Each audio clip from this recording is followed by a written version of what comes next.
Abra sua Bíblia no Evangelho de Mateus, no capítulo 14. Nós vamos ler a partir do versículo de número 22. Evangelho de Mateus, capítulo 14, a partir do versículo de número 22.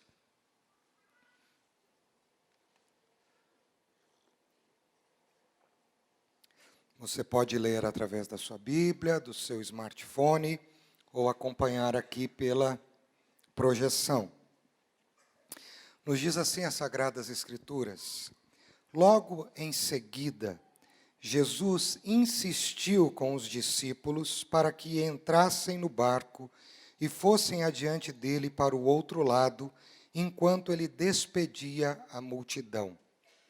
Tendo despedido a multidão, subiu sozinho a um monte para orar. Ao anoitecer, estava ali sozinho, mas o barco já estava a considerável distância da terra, fustigado pelas ondas, porque o vento soprava contra ele. Alta madrugada, Jesus dirigiu-se a eles andando sobre o mar. Quando o viram andando sobre o mar, ficaram aterrorizados e disseram: é um fantasma. Repita comigo essa expressão. Você é crente, nós não acreditamos em fantasma, fique tranquilo. Mas diga comigo. Eu que estou sem voz, vocês que não falam? Vamos lá? Agora sim. E gritaram de medo. Mas Jesus imediatamente lhes disse: coragem, repita comigo. Mais uma vez. Sou eu, não tenham medo. Senhor, disse Pedro, se és tu, manda-me ir ao teu encontro por sobre as águas. Venha, respondeu ele. Então Pedro saiu do barco, andou sobre as águas e foi na direção de Jesus. Mas quando reparou no vento, ficou com medo e, começando a afundar, gritou: Senhor, salva-me. Imediatamente Jesus estendeu a mão e o segurou e disse: homem de pequena fé, por que você duvidou? Imediatamente Jesus estendeu a mão, aliás, já li esse versículo 32. Quando entraram no barco, o vento cessou. Então os que estavam no barco o adoraram, dizendo: verdadeiramente tu és o Filho de Deus. Depois de atravessarem o mar, chegaram a Genezaré. Quando os homens daquele lugar reconheceram Jesus, espalharam notícia em toda aquela região e lhe trouxeram os seus doentes. Suplicavam-lhe que apenas pudessem tocar na borda do seu manto, e todos os que nele tocaram foram curados. A palavra do Senhor foi lida. Amém. Como o pastor Silas disse, coragem para crer. E para falar de coragem, eu preciso lembrar do seu Renato. Seu Renato, meu pai. Meu pai que está na glória já faz 11 anos, fazendo parte do coro celestial. Mas o meu pai gostava muito de contar histórias. Meu pai nasceu em 1914. Quando eu nasci, meu pai tinha 60 anos de idade. E então era muito interessante ouvir as histórias que ele contava do sítio, da juventude, da infância dele, aquelas histórias de assombração, aquelas histórias de que o povo do sítio tinha como crendice, alguns diziam que era verdade. Eu vi tanta história que você nem imagina, não é? E meu pai contava algumas com um certo requinte de a crueldade, fazendo a gente ficar com bastante medo. Mas tem uma história do meu pai que essa, assim, me marcou profundamente. Quando ele ainda era muito jovem, ele morava numa fazenda no interior de São Paulo, e ele foi namorar, foi cortejar a sua noiva, que ficava numa outra fazenda. E naquela época, não tinha iluminação elétrica entre uma fazenda e outra, meu pai não tinha carro, não tinha bicicleta, meu pai ia a pé, uma vida difícil, né, de agricultores que eram.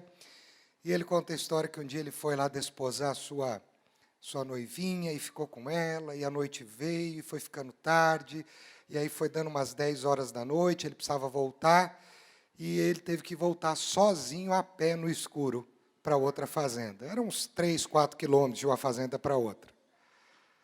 E ele disse que, crente, né, fez uma oração, falou, Senhor, me abençoa. E nesse trânsito tinha uma porteira, que o povo dizia que naquela porteira havia alguma mulher que gemia a noite inteira, de chorar, de tristeza. Então, diz que quem passava pela porteira tinha muito medo do gemido, que era assombração. Fique tranquilo, eu não acredito nisso, tá bom? É a história do seu Renato. Então, quando ele saiu da casa da noiva, voltando para a casa dos pais, ele já ficou com medo da mulher da porteira. E ele foi indo, e ele foi chegando perto da porteira. E quando ele foi chegando perto da porteira, ele teve que passar por uma plantação de milho que ainda estava num processo de desenvolvimento. Segundo ele, o milho estava ainda brotando, estava aqui batendo no peito. E ele, naquele escuro ali, com aquele medo, né, na expectativa de cruzar da porteira da mulher que gemia à noite, ele vê um vulto branco vindo. Diz que naquela hora ele já começou a ficar gelado, né? E começou a orar, falou, Senhor, tem misericórdia, Senhor. Será que a mulher saiu da porteira e veio me encontrar? Oh, meu Deus! E ele começou a orar, e o vulto branco vindo em encontro dele. E aí meu pai fazia assim, o vulto branco mexia para um lado. Meu pai abaixava, o vulto branco abaixava. E meu pai começou a ficar preocupado, falou, meu Deus, o que é essa assombração? O que é isso? Eu mexo aqui, o bicho mexe lá. E ele foi chegando, e o vulto branco veio chegando, e ele foi chegando perto do vulto branco, e o vulto branco veio chegando perto dele, de repente ele parou, o vulto parou, ele falou assim, o vulto disse assim, quem está aí?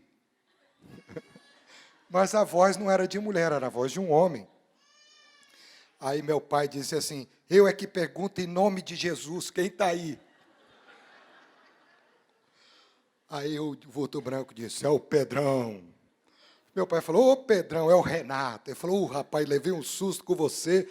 O vulto falando para o meu pai, pensei que era assombração. E o Pedrão era um amigo do meu pai, maravilhoso, querido, mas morava numa outra fazenda, e no escuro meu pai só viu o terno branco do Pedrão, e o Pedrão só viu o chapéu do meu pai. Que medo desnecessário. Mas eu lembro dessa história e eu dou muita risada, né?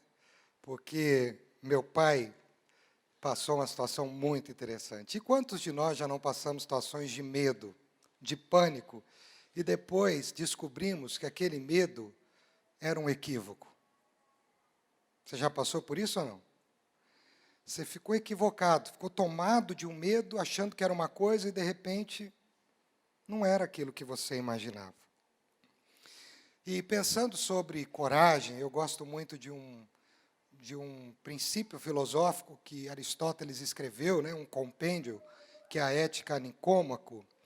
E quando Aristóteles vai falar a Nicômaco sobre o que é coragem, ele disse que coragem não é ausência de medo. Coragem não é ausência de medo. Uma pessoa corajosa não é uma pessoa que não tem medo.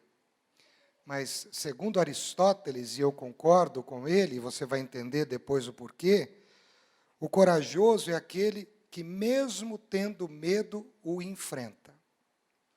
Ele tem medo, mas ele não se retrai diante do medo. Ele enfrenta o seu medo. É você ter medo, mas mesmo assim ficar firme. Se posicionar em relação a ele e enfrentá-lo. A isso nós chamamos de coragem. Então, coragem não é ausência de medo. Porque se coragem fosse ausência de medo, isso seria quase que uma insanidade. Porque é bom ter medo. O medo, na medida certa, em algumas coisas até nos ajudam. Nos levam a pensar, a ponderar. E o corajoso que age inconsequentemente a detrimento do medo, às vezes se dá muito mal. Você concorda ou não? Então, a coragem é a capacidade de nós enfrentarmos os medos que estão diante de nós. Você está comigo? E quando eu olho para esse texto, e foi muito claro no meu coração quando eu tive a oportunidade de pensar em compartilhar a palavra, porque esse texto é muito interessante. Porque ele revela exatamente este sentimento de pessoas que tinham medo, em especial uma delas, que é o protagonista da história, que tinha medo, mas teve a coragem de enfrentar o seu medo. Você está me entendendo? Pedro estava com medo, mas ele enfrentou o seu medo. E aí o que eu posso aprender? 3 lições sobre coragem para crer. Primeira lição, e aí a gente vai falar bastante do texto bíblico. Tenha coragem de crer em meio às crises inesperadas da vida. Tenha coragem de crer em meio às crises inesperadas da vida. Repita comigo. Tenha coragem de crer em meio às crises inesperadas da vida. É muito interessante, porque essa experiência dos discípulos com Jesus, de Jesus com Jesus, me chamam muito a atenção. Se você olhar na sua Bíblia aí, vai ter um título antes desse bloco do versículo 22. Na maioria das Bíblias, ou em quase em todas as Bíblias, está escrito assim: Jesus anda sobre as águas, ou Jesus andou sobre as águas. Você concorda? Está escrito isso aí na sua Bíblia. No seu smartphone também está. Tem esse bloquinho aí, porque eu averiguei no meu. Mas só foi Jesus que andou sobre as águas? Quem mais andou? Pedro andou. Então não poderia ser assim: Jesus e Pedro andaram sobre as águas? Por que será que o texto bíblico sucumbiu ao autor, ou discípulo, colega do Pedro, né? Porque Mateus era colega dele, e não colocou que o colega dele também andou sobre as águas? Será que foi inveja? Será que foi ciúme? O que será que foi? Porque quem deu o título a este bloco foi aquele que escreveu o bloco. E muitas pessoas dizem assim: Pedro não aparece, né, pastor? Porque Pedro ficou com medo, e aí ele afundou. Eu concordo, Pedro afundou. Mas antes de Pedro afundar, ele andou sobre as águas. Então, mesmo tendo afundado, depois, antes Pedro andou sobre as águas. E eu não posso ignorar isso. Eu não posso fazer como talvez o escritor fez, colocando como título, Jesus andou sobre as águas. Eu tenho que dizer, Jesus e Pedro andaram sobre as águas. Pedro andou no poder de Jesus, mas andou.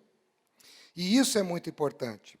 E o que é mais interessante é você olhar o contexto. Se você olhar um pouquinho antes desse bloco, você olhar no bloco anterior, que começa no versículo 13, você vai ver que os discípulos tiveram uma experiência incrível com Jesus. Jesus já está vindo de uma longa jornada, Jesus estava cansado, e uma grande multidão o seguia. Nós falamos sobre isso, inclusive, recentemente aqui. E Jesus, ao invés de ir para um lugar distante, Jesus subiu ao monte, e quando ele subiu ao monte, ele viu aquele monte de gente, e ele pergunta para um dos seus discípulos: como é que nós vamos dar comida para esse povo? E você conhece a história, e ali naquele episódio, naquele fato, Jesus multiplica 5 pães e 2 peixinhos, e alimenta mais de 5.000 pessoas. Porque eram 5.000 homens, fora as mulheres e fora as crianças.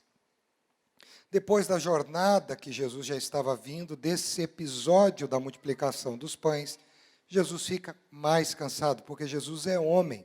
Você está comigo hoje, eu não vou falar alto, não vou dar ataque na voz, então eu preciso que você esteja comigo. E aí Jesus, então cansado, ele diz para os discípulos: vamos descansar.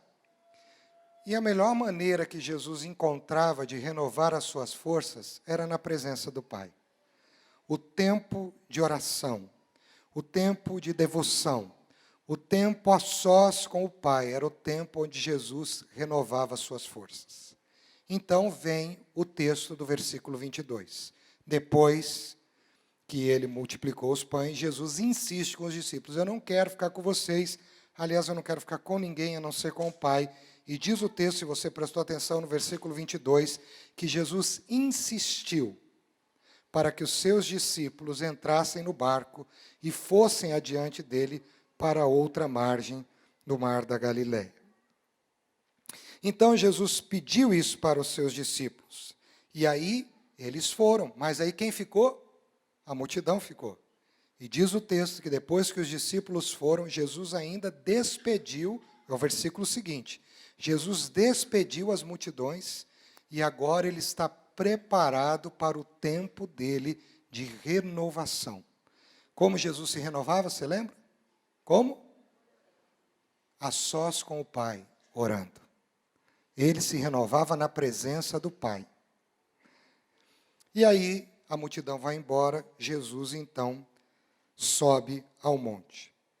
E aí ele começa ali a orar. Dizem que este horário, mais ou menos, era por volta das 6 horas da tarde, que Jesus conseguiu subir ao monte e ali ele começou a orar.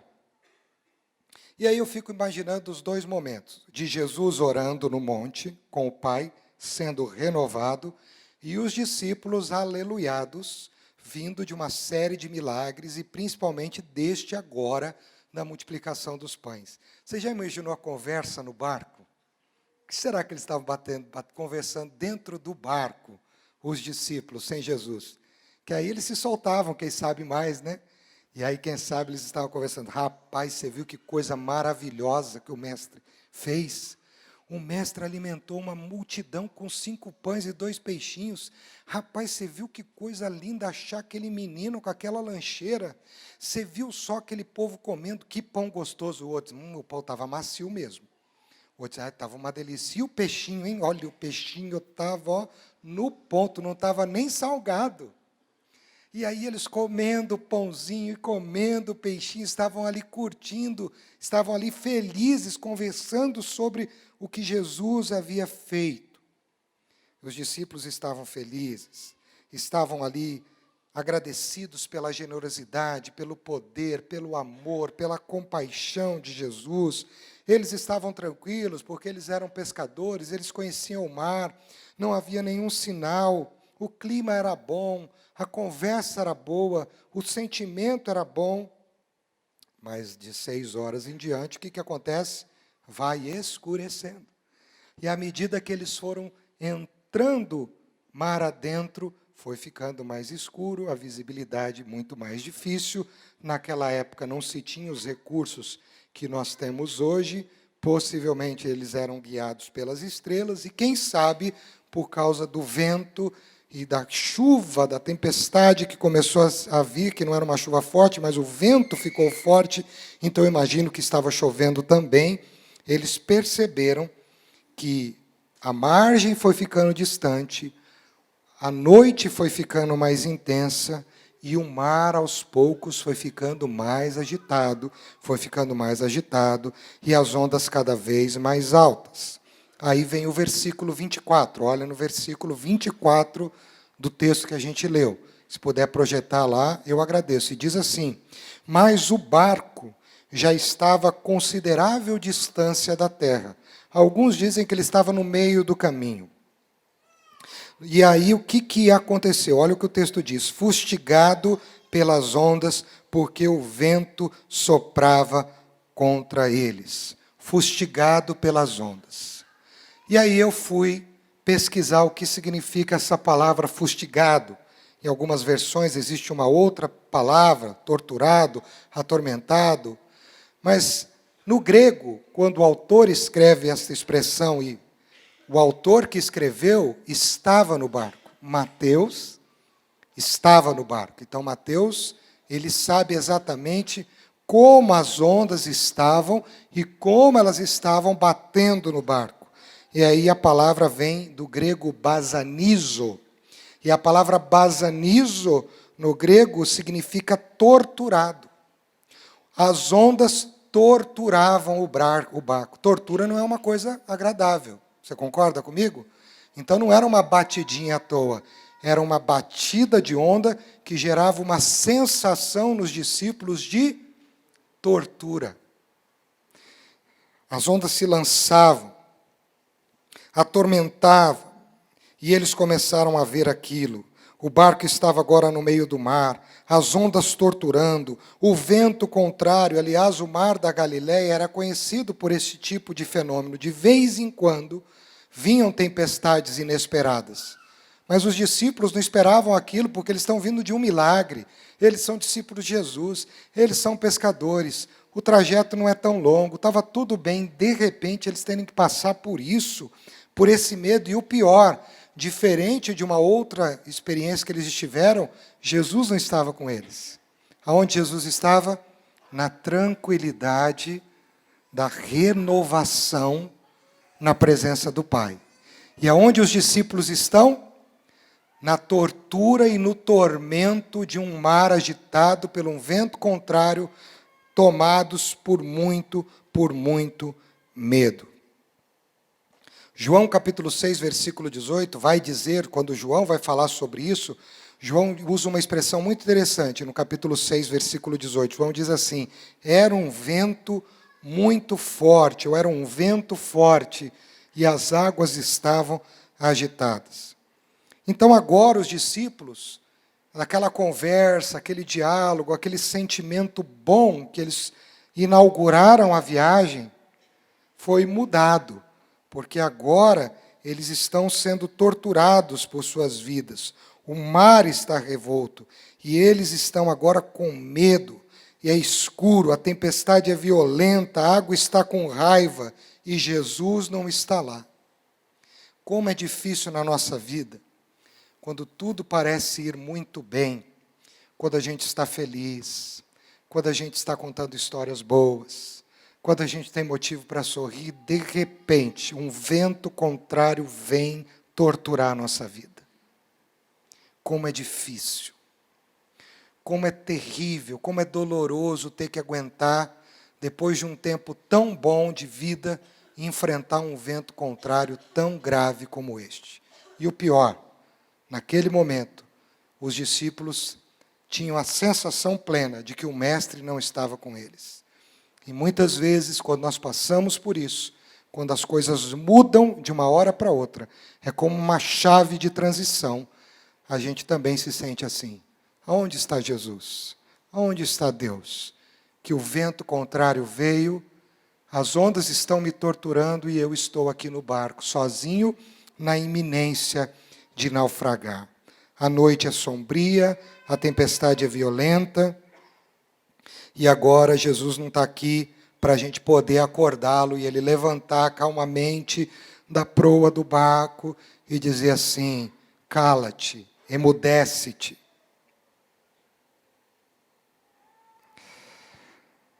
E é muito interessante que eles começam a ficar com medo. E aonde Jesus estava, pensa no contrário, Jesus estava na tranquilidade da renovação da presença do Pai. E aí isso já era meio da madrugada, quarta vigília da noite, os judeus dividiam isso de 3 em 3 horas, então era aproximadamente entre 3 da manhã às 6 da madrugada. Entre 3 e 6 da madrugada. E eles ali, naquele medo, naquela madrugada, espancados, não tinham como pedir ajuda para o barco, não tinham comunicação, o Wi-Fi não pegava, celular estava sem crédito, era uma terrível, estava difícil. Era uma situação terrível. Mas aí, Jesus está onde? Na presença do Pai. E o que Jesus fazia na presença do Pai? Jesus orava por nós. Jesus orava pelos seus discípulos. Os discípulos não sabiam, mas na presença do Pai, Jesus estava orando por eles. Porque um dos ministérios do Cristo era orar por aqueles que o Pai colocou nas suas mãos. E quem sabe, enquanto Jesus orava pelos seus discípulos, eu tenho certeza disso, enquanto esse sumo sacerdote que é Cristo maravilhoso, enquanto os seus discípulos estavam lá abatidos, torturados, sendo espancados, desesperados, agoniados, enquanto o Mestre orava calmamente na presença do Pai, Jesus sente a necessidade, naquele momento, de sair da onde ele estava para vir a tortura da vida dos seus discípulos. E essa é uma grande experiência que a gente tem com Deus. Nos momentos mais difíceis da nossa vida, como é bom ter certeza de que Jesus vem ao nosso encontro enquanto a gente está sendo torturado, enquanto a gente está sendo fustigado, enquanto as ondas contrárias batem, Jesus vem ao nosso encontro. É Ele quem vem. É Ele quem vem para nos abraçar, é Ele que vem para nos trazer paz, é Ele que vem para trazer conforto para a nossa vida. Mas sabe o que é mais bonito? é o fato de lá no monte Jesus saber que os discípulos estavam passando pelo que estavam passando. Sabe o que Deus me falou hoje? Ele me disse assim: eu sei tudo que você passa. Eu conheço as torturas da sua vida. Eu sei como você se sente diante dos ventos contrários. Eu sei. E é por isso que eu vou ao seu encontro. Porque eu sei o que você passa. O meu Deus não é um Deus insensível. O meu Deus não é um Deus alienado. O meu Deus é um Deus que se importa com os dilemas e as crises da minha vida. Assim como Ele se importa com os dilemas da sua crise. É muito bonito que no momento da tribulação, Jesus vem para o mar para trazer consolo. Então, por que eu tenho que ter coragem para crer? Porque ainda que as crises inesperadas venham, Deus sabe. Ele já está intercedendo por mim, porque a Bíblia diz que o Senhor Jesus está diante do Pai, intercedendo por nós. Sim ou não? Nós temos um advogado. Temos ou não temos? O Espírito Santo está intercedendo diante do Pai por você ou não? E está intercedendo de que forma? Com gemidos? Você crê que você não está ausente aos olhos do Pai nesse momento? Jesus está te olhando, Jesus está sabendo qual é a tortura, qual é o vento, qual é a tempestade, como você está se sentindo. Então diga comigo, Ele sabe. Diga, Ele sabe. Jesus sabia o que os discípulos estavam passando e Ele vem ao encontro dos seus discípulos. Jesus vem consolar os discípulos em meio às torturas das ondas. Por isso eu preciso crer. Porque no meio das crises inesperadas, Ele sabe e Ele vem. Amém? Mas qual é a segunda lição? Você está comigo? Diga amém. A segunda lição é essa. Que não importa onde você esteja. Não importa a circunstância que você viva. Ele vem ao seu encontro. Ele vem. Ele vem ao seu encontro. Ele sempre vem. E aí o versículo 26 diz: de repente os discípulos estavam lá na quarta vigília da noite, entre 3 e 6 horas da manhã, diz assim: quando o viram andando sobre o mar, ficaram aterrorizados e disseram: É que eu não posso gritar, mas eu tinha uma vontade de tentar imitar o que eles estavam sentindo. Se fosse eu, é um fantasma, diz o texto. E gritaram de medo. E agora os discípulos estão com 2 problemas. Até agora eles só têm a tempestade e as ondas ali. Agora eles têm um fantasma. E é muito interessante, porque eles não sabiam até o momento quem era. Eles tinham, agora a tempestade era um problema natural, e quando eles veem um vulto vindo, eles têm agora um problema sobrenatural, uma manifestação espiritual. É um fantasma. E para os orientais, naquela época, eles acreditavam que o mar era o lugar onde os demônios, onde os espíritos moravam. Você se lembra quando Jesus expulsou aqueles demônios daquele moço lunático e jogou na manada dos porcos? Você lembra daquele texto? Para onde os porcos foram? Para o mar. Então, para o oriental daquela época, o mar era habitação de fantasma. Agora, olha só, os discípulos andavam com Jesus. Os discípulos viram os milagres com Jesus. Tinham acabado de ver o milagre da multiplicação dos pães. Aí vem na frente, um olhando para o outro, diz que é um fantasma. Imagina o pastor na igreja, os presbíteros aqui, a coisa agora, aí é um fantasma. Como você reagiria?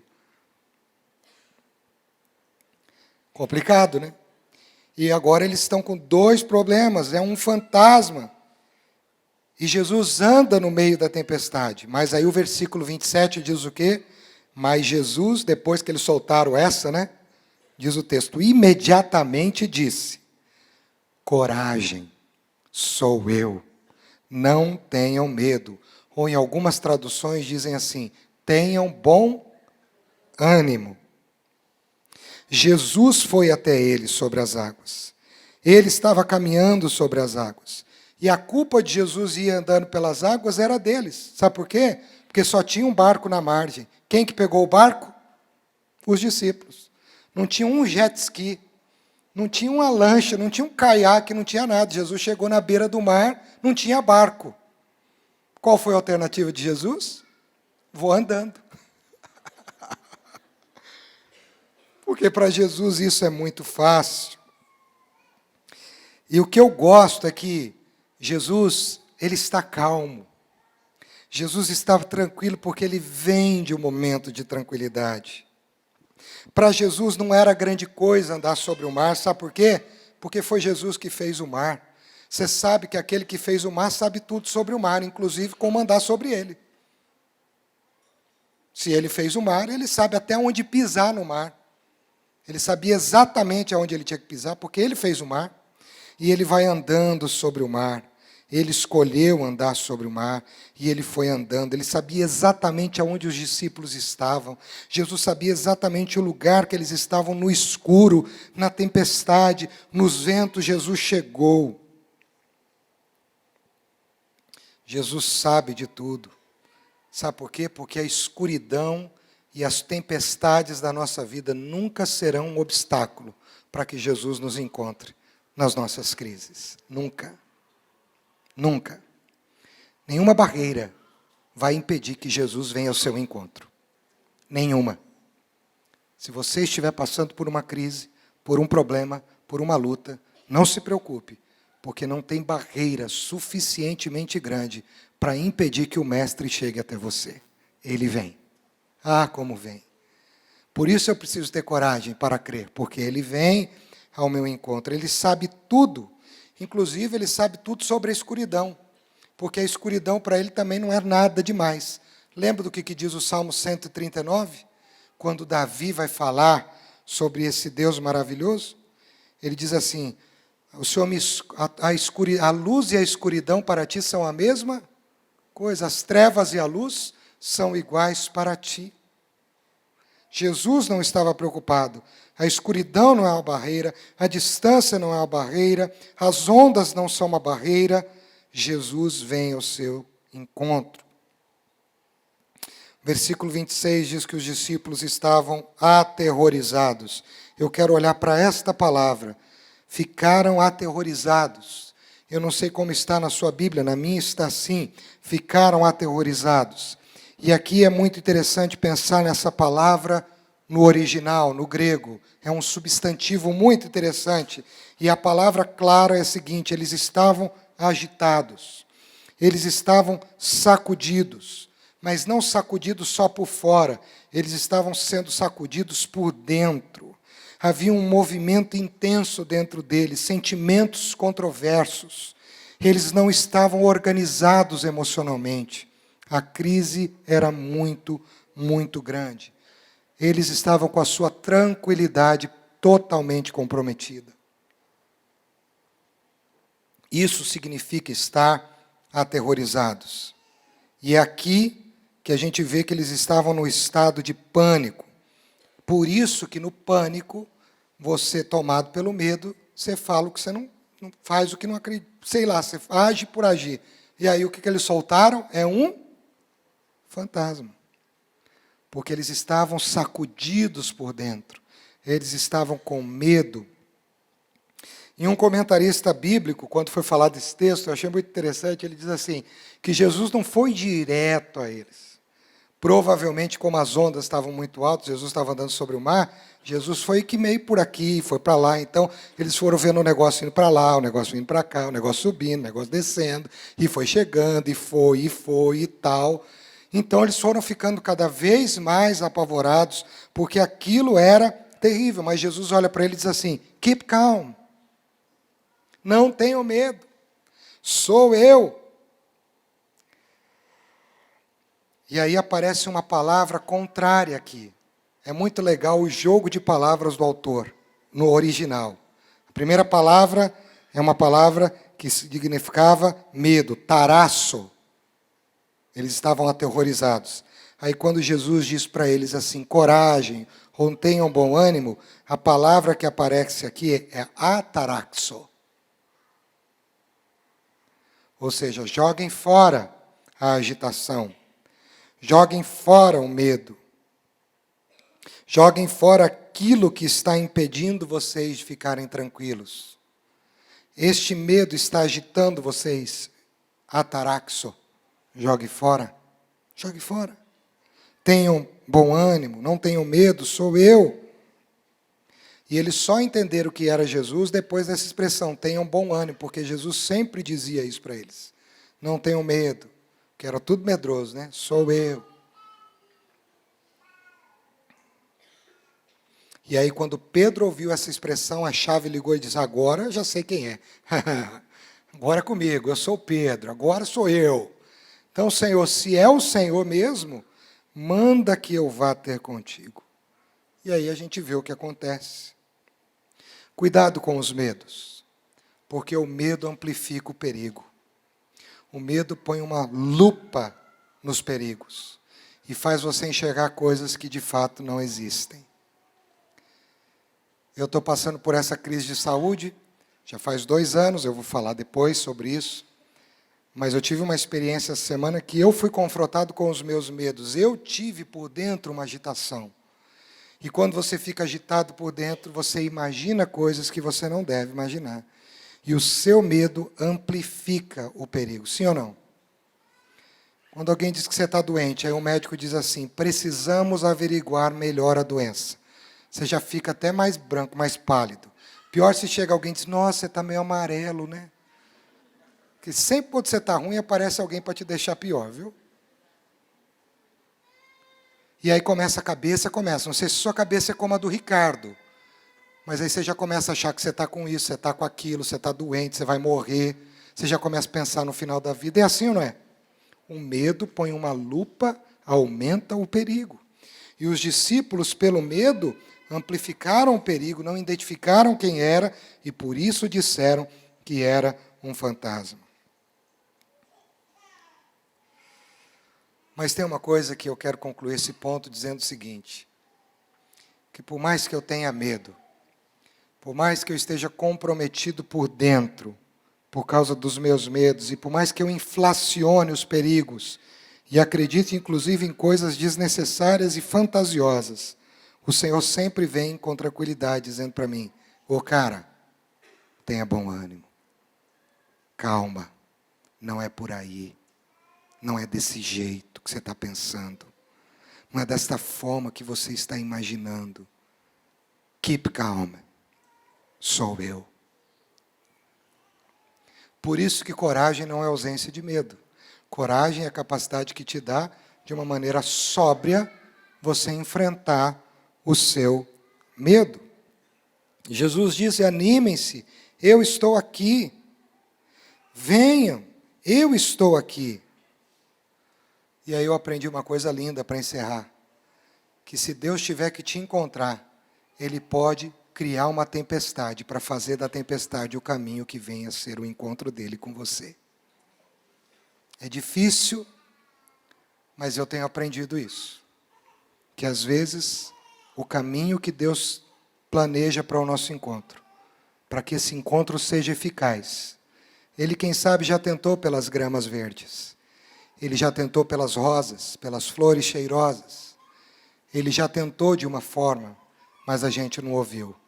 Então, a única forma que Ele encontra para nos encontrar é criar uma tempestade para que Ele venha nos encontrar. E eu acredito que os encontros mais importantes que eu tive com Jesus até hoje, as experiências mais significativas e a que eu estou tendo,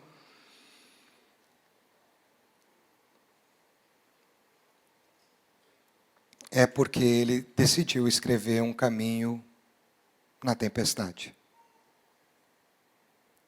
Não é fácil. O que é importante é que Ele disse para os discípulos, e é o que eu preciso entender e você precisa entender. Coragem. Coragem. Para enfrentar o seu medo. Terceiro e último lugar para a gente encerrar. Você está comigo ainda? Tenha coragem de crer que o seu Senhor é o Senhor sobre todas as coisas. Sobre todas as coisas. E aí eu encerro tendo que falar do Pedro, porque Pedro andou sobre as águas. Todos nós sabemos que Pedro era impulsivo, todos nós sabemos que Pedro falava na frente de todo mundo. Conhecemos o Pedro como o sanguíneo da turma, mas esse relato me revela muito claramente quem Pedro é. Até agora nós falamos sobre quem Jesus é.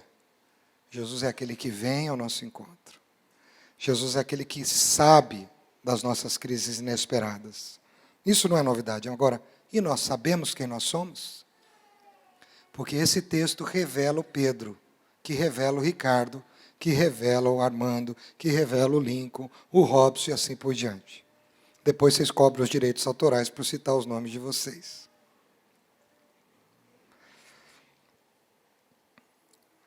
Eu vejo Pedro nesse texto, mas eu me vejo nessa experiência. Há a impetuosidade de Pedro, mas olha só o versículo 28 e 29. Diz assim: Senhor, disse Pedro, se és tu, manda-me ir ao teu encontro por sobre a água, por sobre as águas. Venha, respondeu ele. Então Pedro saiu do barco, andou sobre as águas e foi na direção de Jesus. Quem, a não ser um sanguíneo, uma pessoa que age muitas vezes sem pensar, sem ponderar, ia fazer isso? Porque a tempestade não tinha acalmado ainda não.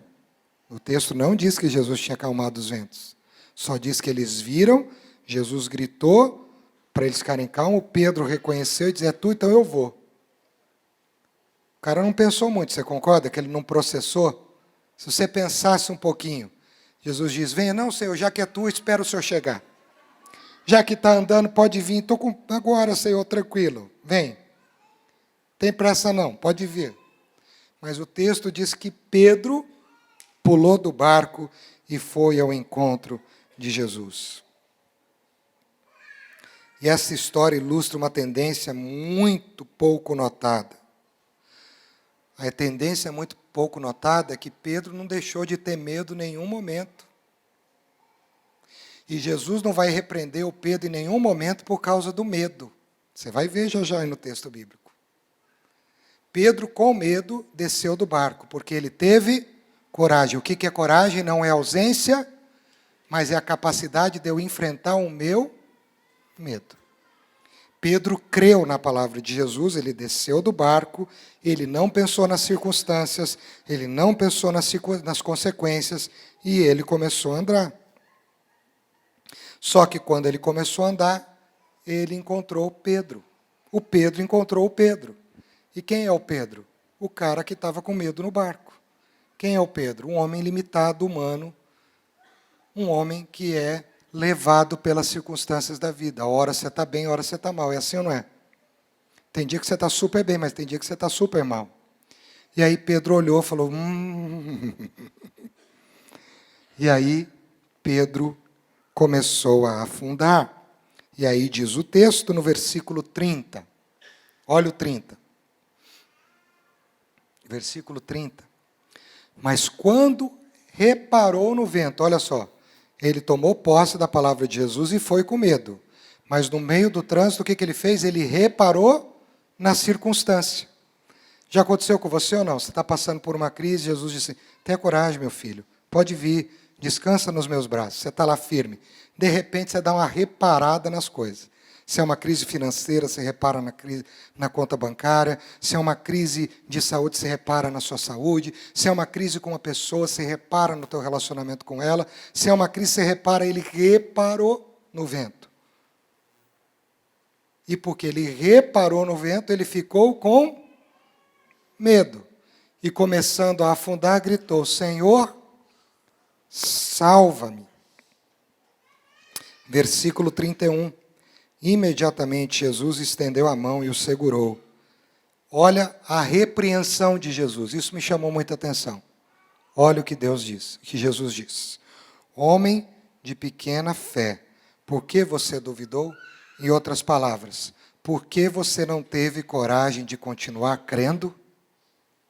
Por que você não teve coragem de continuar crendo quando eu disse, venha? Por quê? Porque você reparou, volta no 30, volta, por favor. Versículo 30. Porque você reparou no vento. Acontece com você ou não? Quantas vezes o Senhor nos repreende? Você estava cheio de fé, de repente você reparou no vento. Você foi tomado por sentimentos que comprometeram a tua fé. Porque Pedro perdeu a coragem de crer. E o grande desafio para mim e para você nessa noite é que você não perca a coragem de crer. Jesus não repreendeu o medo, Jesus repreendeu a dúvida. Vou repetir. Jesus não repreendeu o medo, Jesus repreendeu a dúvida. Sabe por quê? Porque quando Pedro diz assim, Senhor, ele diz Kyrios. Sabe o que significa Kyrios? Senhor sobre todas as coisas, Senhor de toda a vida, Senhor da minha vida, Senhor. E se ele disse Kyrios no barco, quando ele reparou a montanha, aliás, a onda, o mar, ele deixou de crer no Kyrios. E para Jesus isso é reprovável. Porque o que Jesus quer que os discípulos dele aprendam é que no meio das tempestades você nunca deixe de duvidar que ele é o Kyrios, que ele é o Senhor. Jesus não quer que você repare no vento. Jesus quer que você se aproprie de que ele é o Senhor sobre todas as coisas. Essa tem sido a minha maior luta, meu irmão, minha irmã. Em lugar de você tremer, mantenha os seus olhos fixos em Jesus. Não olhe para as circunstâncias, olhe para Jesus. Você já ouviu isso muitas vezes. Quem vê a circunstância, quem repara o vento, tem dúvida. Mas quem crê no Kyrios, passa o mar, vence a tempestade. E Pedro mostra que ele é Pedro, inconstante, e mostra que ele é Ricardo, inconstante. Mostra um dia o Ricardo cheio de fé, mas um outro dia o Ricardo reparando no vento e cheio de dúvida. Deixa eu fazer uma pergunta, eu estou concluindo. Pode vir o pessoal do louvor aqui. Você crê, mas tem dúvidas? Preste atenção na minha pergunta. Você crê, mas tem dúvidas? Qual é a circunstância que está torturando você hoje? Que está te deixando agitado e agitada por dentro? Você crê, mas você tem dúvidas? Eu vou te dizer umas orações que eu faço às vezes. Eu digo para Jesus, nas minhas limitações, eu creio, mas eu tenho dúvidas.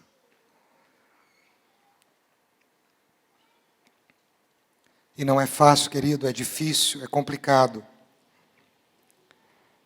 E aí, quando Pedro teve dúvida, ele gritou no versículo 31, Senhor, salva-me.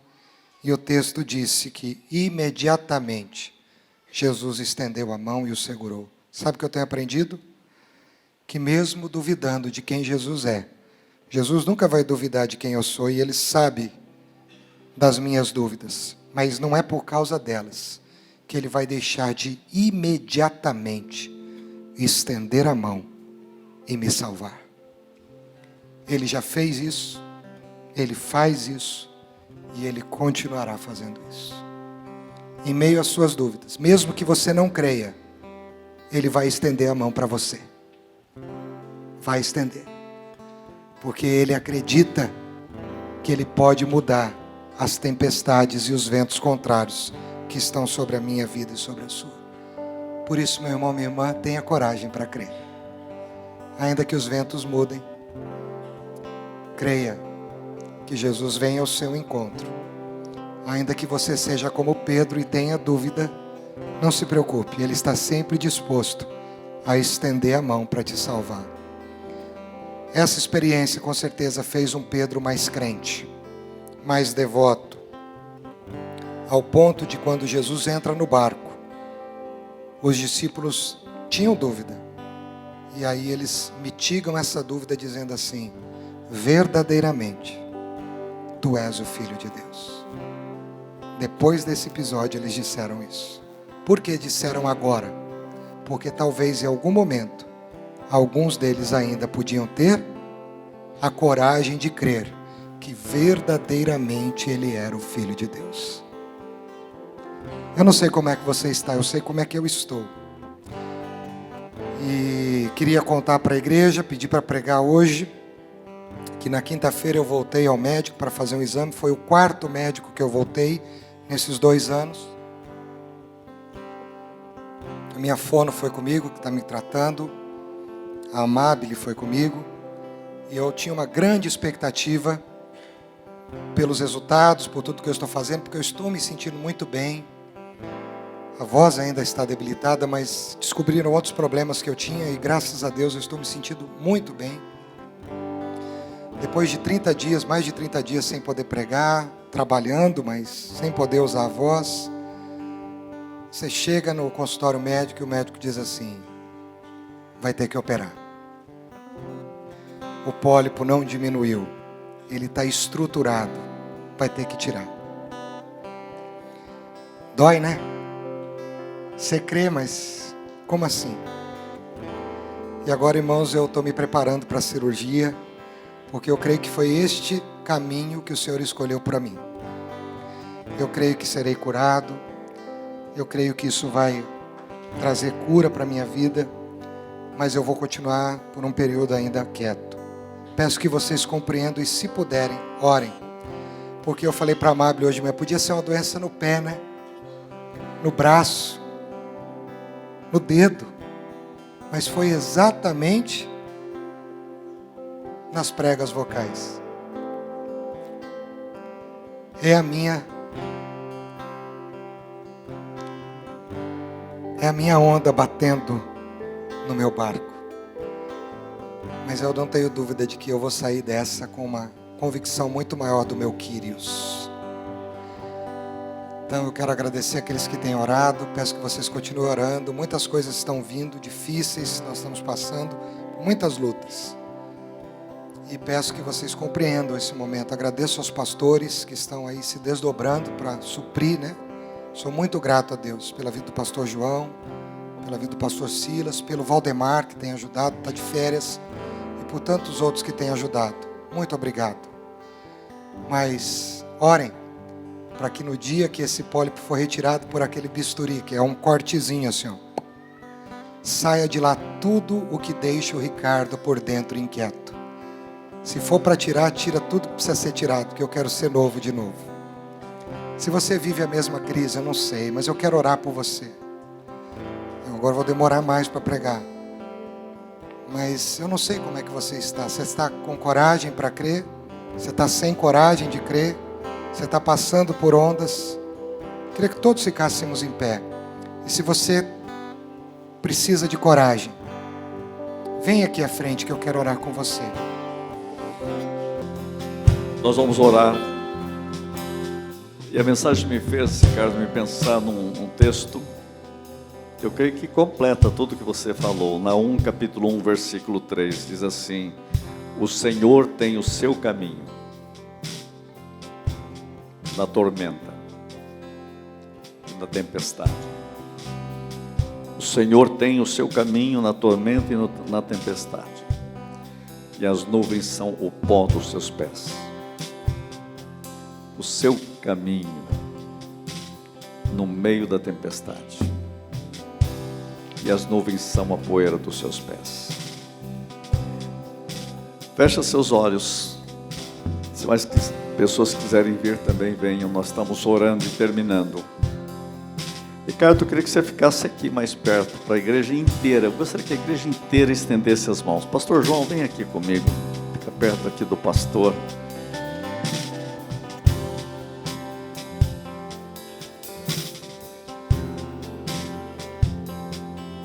Põe as mãos sobre ele.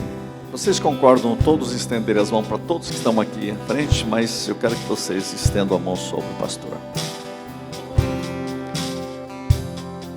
As ondas estão batendo, mas Deus está no controle. Porque o nosso Deus tem caminho nas tormentas.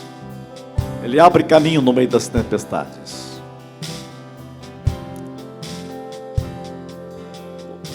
Estenda sua mão com fé, coragem para crer.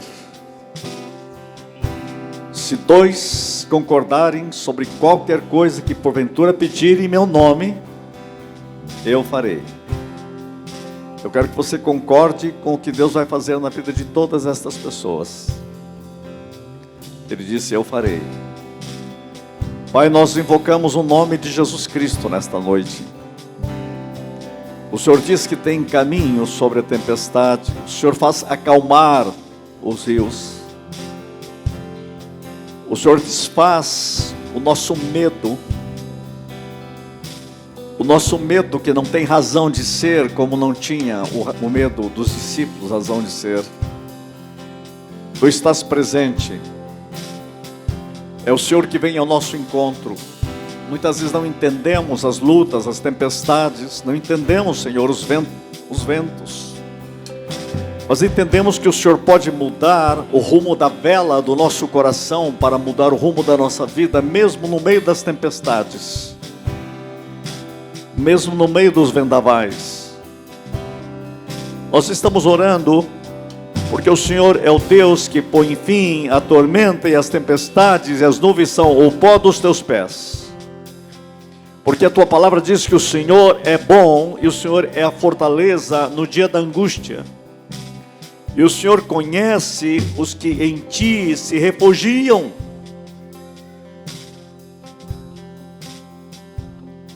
Pai, no nome de Jesus, toca estas vidas, nós oramos.